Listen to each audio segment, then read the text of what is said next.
do that. If you needed a wand, you have that. If you need a hard density, you can have that. If you need the band, you can have that. If you need a PVC pipe, you can have that. If you need a foam roll, you can have that. And so literally we just started trying to find a way to create as many products as we possibly could, some that are out there and some that just have not even been invented yet.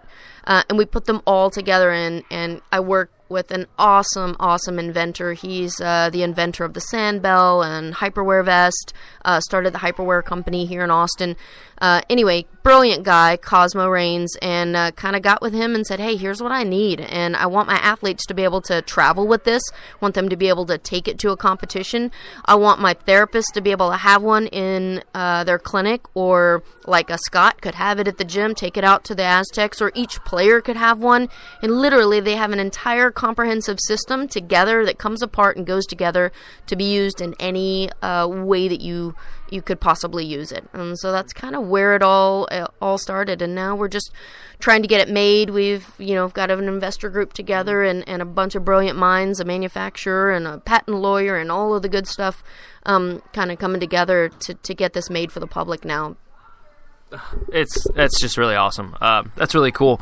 And it's one of the things I actually really appreciate about like the advent of CrossFit. And although, there's a lot of, I think CrossFit's had a number of different evolutions, right? I mean, like different phases and stages in the way that it's started and then to what it's become today. But it really has provided this platform to have amazing to support business. Like, so many amazing companies have come up to address these issues, right? And it's given physical therapists like yourself and it's like this avenue to say, like, yeah, you need all these things, and that's great. And then there are these really cool businesses popping up to help supply those needs, and I think that's really cool. We actually had in the process of, you and I had done some filming with Psych Truth, which is a YouTube channel. It's Psych, it's Psyche. So the E is at the end. This always throws me. And then Truth on YouTube. And you had done a really cool video called Pen Penny, or I guess it's like for flat feet and arches. I'll actually include the links in the show notes here about how to improve people's arches.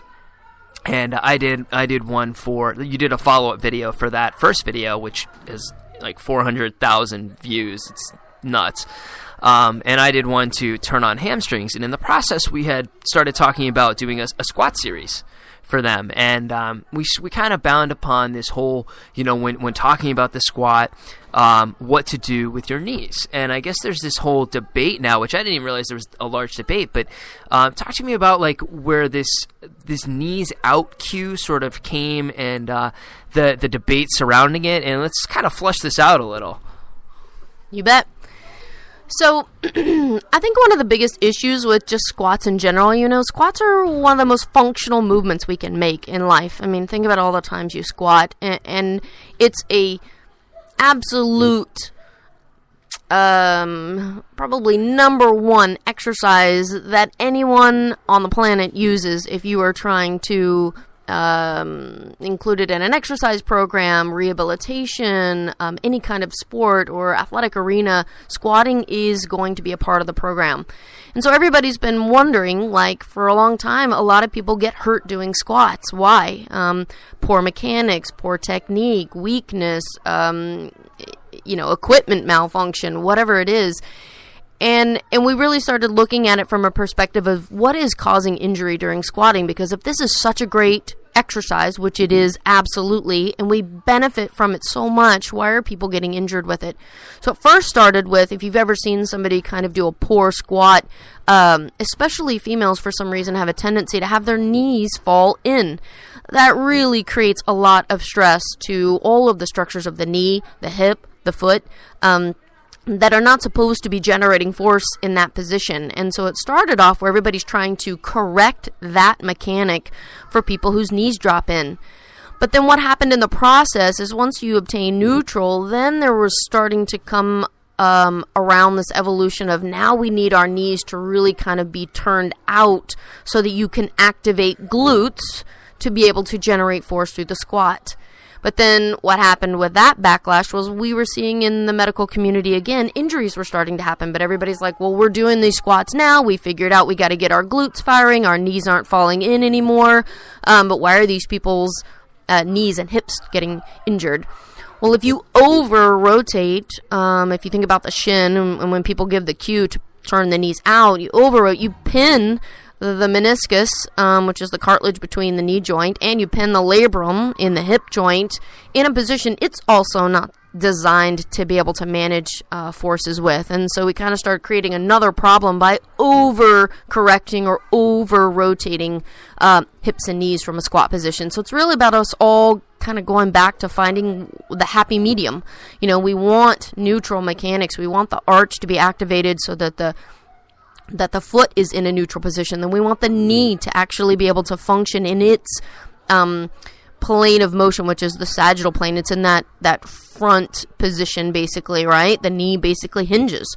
It bends and straightens. And then the hip has access to all kinds of movements. So we want to find that perfect angle where the glutes are firing, but the knees aren't over-rotating and getting out of that bend and straighten position. So it's kind of, an interesting thing to watch, people coming from where we were having all these injuries from the knees collapsing into now having injuries from people over-rotating. And so it'll be interesting to see how we kind of come to a place where everybody agrees on what is correct, you know? And in a weird way, it's kind of adults overthink it.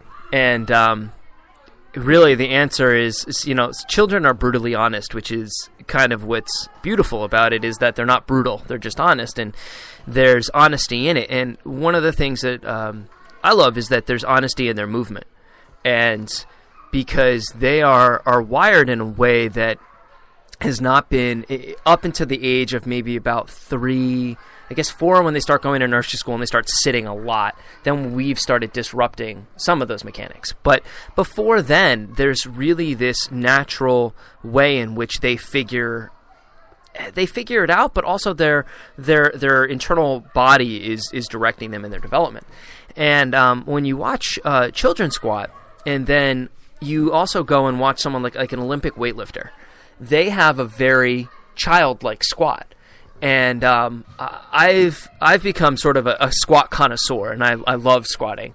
And I love it because I don't really even look at it as an exercise. I look at it as a human movement. And I think that exercises are things that we perform to support what should be naturally moving. I think like walking, sprinting, squatting, like climbing, those things are movements that if we were stranded on a desert island, or maybe not desert, but with trees and some nice things for us to eat, and you had a child, and that child was just allowed to grow in the environment without any influence, they would squat, they would climb, they would sprint without heel strike, they would do all these things naturally. And then the other things we would do would be in the gym or really exercises. So I think the whole knees out thing has come from us overthinking this movement as an exercise and really not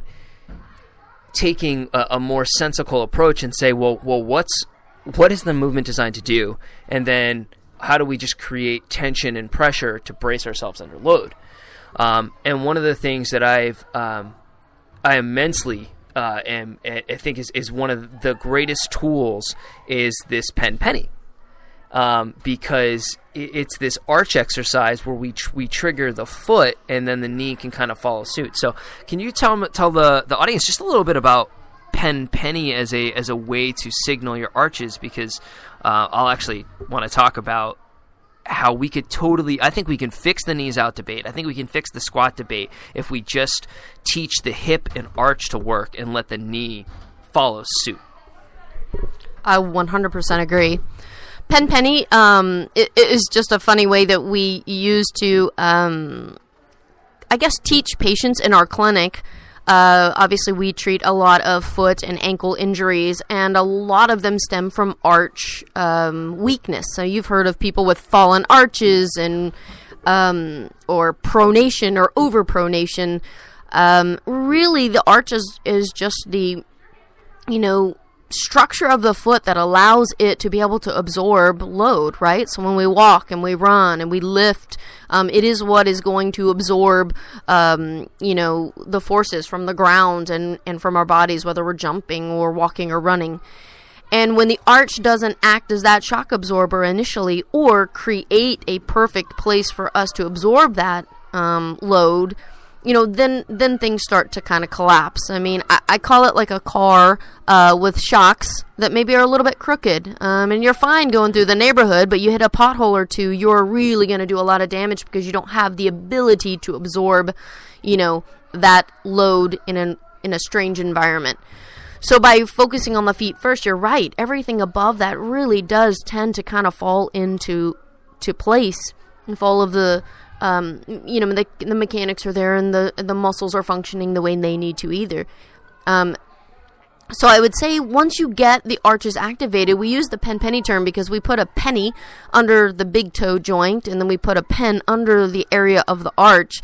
And that gives people some tactile way of feeling. They have to squish the penny but not touch the pen. And so it's kind of one of those brain teaser games where you have to pat your head and rub your belly. The brain has to be able to do two things at once in order to activate that. Now, a lot of us do that naturally, but over time, through weakness, injury, some genetics, shoe wear, all of those things create weakness in our arch, and therefore we lose that. And once the foot starts to fall towards the inside of the body, guess who follows that? The ankle follows, the knee follows, and then the hip has to manage that. And that's where we get this cascade of injury up the chain. We call it the kinematic domino effect, right? So if we truly could correct that arch mechanic and get people to learn how to be in what their foot naturally would do in neutral, I agree with you, man. We could change the way squats are formed. You don't have to overcorrect from the knee or force a position that's not natural for the body that could damage the cartilage